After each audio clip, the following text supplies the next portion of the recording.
Konnichiwa, minasan, welcome again with Mr. G di sini.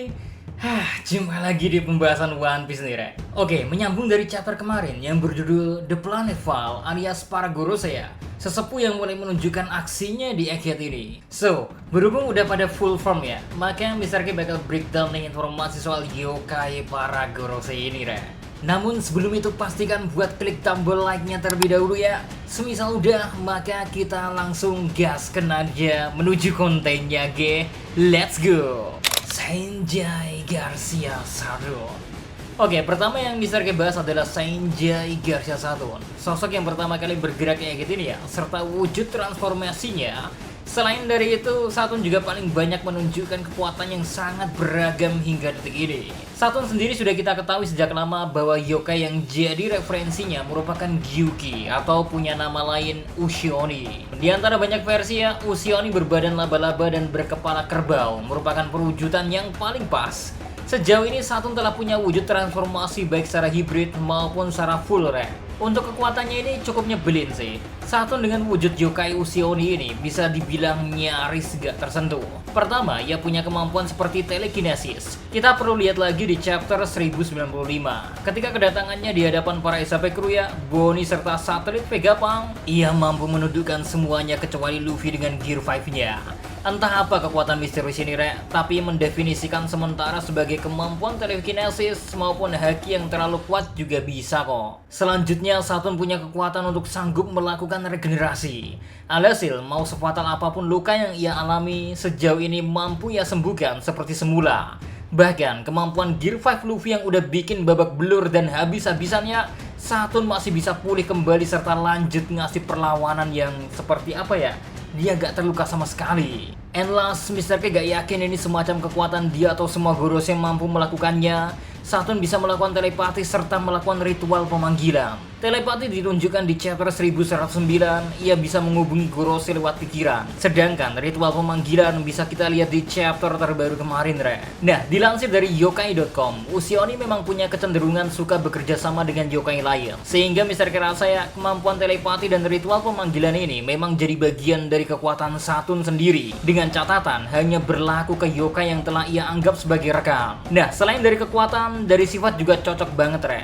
Usioni terkenal makhluk yang kejam, serta sering membawa kutukan atau penyakit. Nah, kalian tahu kan gimana jahatnya ini si kakek? Termasuk ia melakukan percobaan tak manusiawi ke Bonnie sehingga membawa penyakit sisik Savir. Saint Ethan Baron Venus Juro. Selanjutnya, Gorosei yang terbilang paling show off nih di chapter 1110, yaitu Saint Ethan Baron Venus Juro. Si sepuh botak berkacamata ini emang paling badass, Re. Mr. K harus akuin itu lawan yang cocok buat Sanjay emang sih ya. Oke, back to the point ya. Yokai yang jadi referensi Nusjuro adalah Bakotsu. Bakotsu merupakan yokai yang mirip dengan skeleton alias kerangka hidup. Bedanya, ia memiliki kepala kuda. Kemudian, ketika dalam form hybrid ya, lebih mirip sama Centaur. Yang membedakan ya, tubuhnya kerangka tulang aja. Sisanya wujud setengah manusia. Tak lupa ya, seperti ada awan hitam yang mengitari pundaknya. Apa yang ditunjukkan Nusjuro di awal adalah full form ya. Namun begitu melakukan aksinya, ia juga kerap berubah menjadi wujud hibrid. Yang menarik ya, dari kemampuan Nusjuro adalah ia memadukannya dengan kemampuan berpedangnya, Rek. Ditambah ia punya kecepatan, terus serangannya juga on point, langsung membuat Pacifista tak bergerak. Nah, semisal kita perhatikan, saat Nusjuro menebas Pacifista Mark III ya, seperti ada efek es dalam sayatannya tersebut. Ya, agak mirip-mirip sama Brook memang. Padahal semisal kita lihat dari latar belakang mitologinya, Bakotsu diceritakan mati karena dibakar sampai akhir hidupnya. So, dari analisa Mr. K ya, mungkin es ini menggambarkan nuansa menjelang mati yang tragis, membuat hawa dingin yang terasa di batas antara dunia bawah dan alam kematian. Wow, memang matinya terbakar, namun yang disorot mungkin after terbakar ini. So, si yokai terjebak dalam perasaan dingin tak terhingga di alam bawah sadar menuju alam kematian. Ngeri-ngeri sedep ya. Saint Marcus Mars. Next ada yokai dari Saint Marcus Mars, yakni Itsumade. Wujudnya adalah setengah burung setengah naga dengan kepala manusia dan punya paruh di mulutnya. Dalam mitologi sendiri ya, Itsumade kerap dijadikan sebagai simbol suatu bala akan datang. Entah itu bencana alam, kekalahan perang, hingga pandemi penyakit. Itsumade punya kebiasaan terbang mengelilingi wilayah yang isinya banyak manusia menderita. Selanjutnya, Itsumade akan menghasilkan suara yang akan sangat menyakitkan telinga.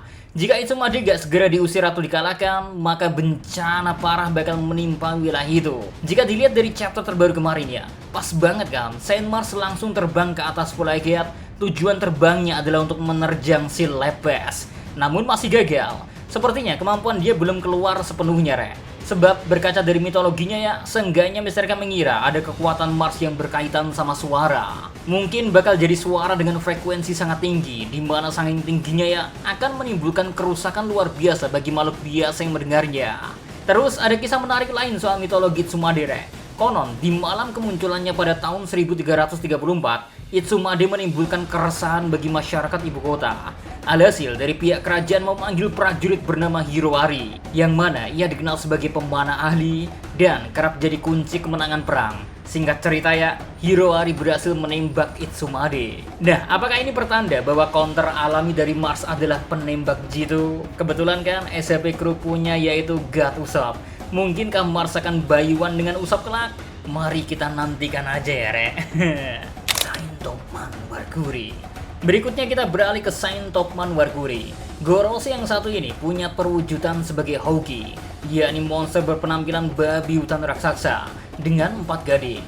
Kebetulan ya, Saint Topman belum menunjukkan aksi yang begitu signifikan pada chapter 1110 ini, sehingga belum begitu kelihatan gambaran kekuatannya kayak gimana. Tapi kita bisa ulik dari mitologinya sih.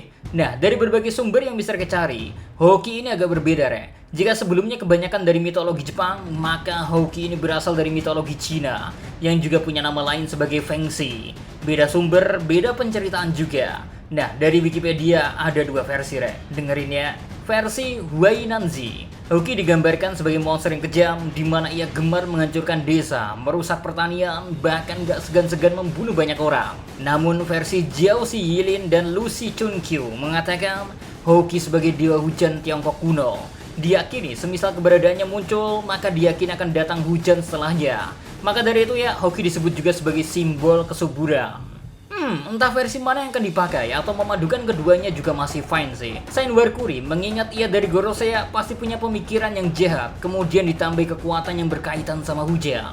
Ini bakalan cukup overpower, semisal beneran ia punya kemampuan semacam manipulasi hujan. Karena kita tahu sendiri kan, air adalah counter alami pemakan buah iblis. Andaikan ia dapat mengendalikan hujan, maka patut banget diwaspadai. Sensei Perjubetor. And last ada Sensei Perjubetor. Nah, perwujudan monster yang ia dapati juga bukan mitologi Jepang, melainkan lebih ke mitologi western, bernama Sandworm, yakni ular pasir raksasa. Definisi worm sendiri agak berbeda ya. Ia masuk ke tipe naga. Bedanya ia lebih mirip macam ular berukuran raksasa tanpa sayap. Serapan Indonesianya kayaknya belum ada. Jadi Mr. definisikan aja sebagai ular raksasa. Perbedaan mitologi milik Saint Jupiter juga terlihat dari penulisannya dalam bahasa Jepang. Semisal Gorosei lain ditulis dengan huruf kanji, maka tidak dengan transformasi Jupiter yang ditulis dengan menggunakan katakana. Pertanda ini adalah kata serapan. Sandworm juga kerap kali muncul di berbagai franchise movie maupun game. Setiap penggambarannya pun kurang lebih sama. Sandworm memiliki kemampuan mampu bergerak dengan bebas di bawah tanah dan dapat menelan apapun, Ini langsung tergambarkan di chapter terbaru kan. Ia bisa masuk ke dalam tanah untuk kemudian muncul tiba-tiba lalu mencoba memakan Aur Bakasencho. Beruntung di saat yang sama ya, ada Dori maupun Brogy menyelamatkan Aur Bakasencho sebelum tertelan sepenuhnya. Sebuah nostalgia tentunya. Nah, itu dia berbagai referensi dan ulasan soal yokai milik para Gorosei. Mana yang paling menarik dan paling menyeramkan menurut kalian? Coba coret-coret aja di kolom komentar, oke? So, see you next time. Adi Segaramelo, stay safe everyone. Salam Animedia.